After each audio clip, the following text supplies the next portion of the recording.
In this example, we're going to look at the option for setting tool cutting data within the tools themselves in FeatureCAM 2012. Here we can see we have a sump plate part, and we've done a 2.5D side operation throughout the inside. What we have is we have three different tool choices to machine this.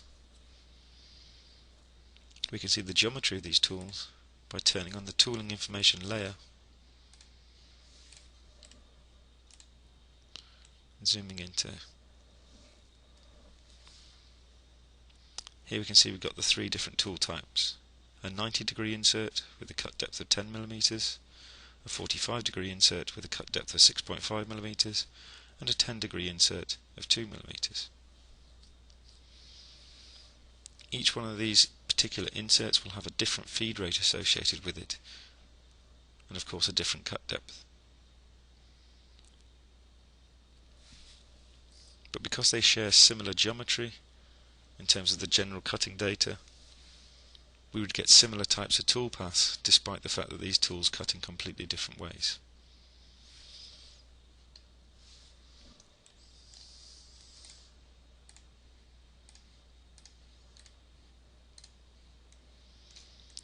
So let's look at the first tool path, in this case the 90-degree, and run through centerline simulation. And you see we get the varying cut depths on the part. If I go into the options of this particular toolpath, into the roughing area, notice that we've created three different form tools. If I go into the properties of this and go to overrides, you'll notice that we have overrides associated with the tool. In this case we can set the depth, the step over, and the ramp angle.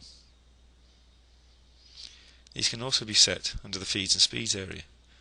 In this case you'll notice for aluminium we've already created one, and in this case we've specified a maximum depth of 8mm and a step over distance of 25mm.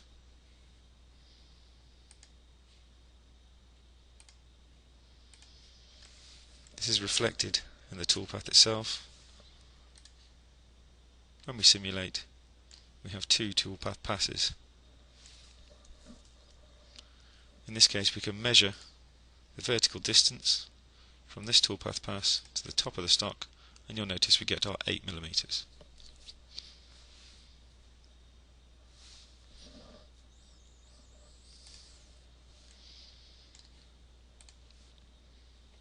The 45-degree tool, if I go into here, into the roughing, into the tool geometry here, this time we set the overrides, and this has a depth of 3mm and a step over of 15mm.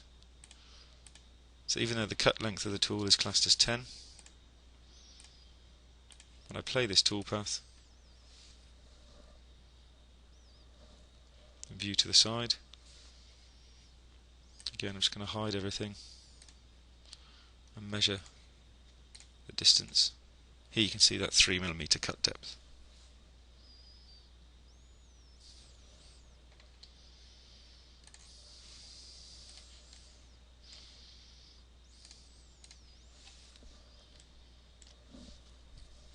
The final tool is the 10-degree insert. So rather than being set by an override, this one has two areas in the feeds and speeds. So it has aluminium, so this has quite a high feed rate and a 1.5mm cut depth.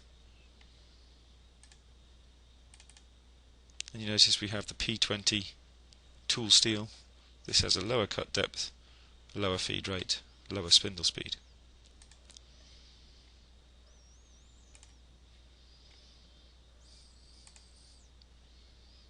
So again, playing the simulation, just hiding everything except the toolpath, we can take a measurement of the cut depth. In this case you can see the 1.5mm. But because I've associated the cut depths with material type, I can go into the stock material, and in this case I'm going to set the material to be the tool steel. going to select the P20, say OK, fast forward the toolpath. Notice that the cut depth is different from the previous. I can again measure this to verify that the cut depth has been automatically updated based on the material type that I've chosen. This is the new associated tool cutting data for FeatureCAM 2012.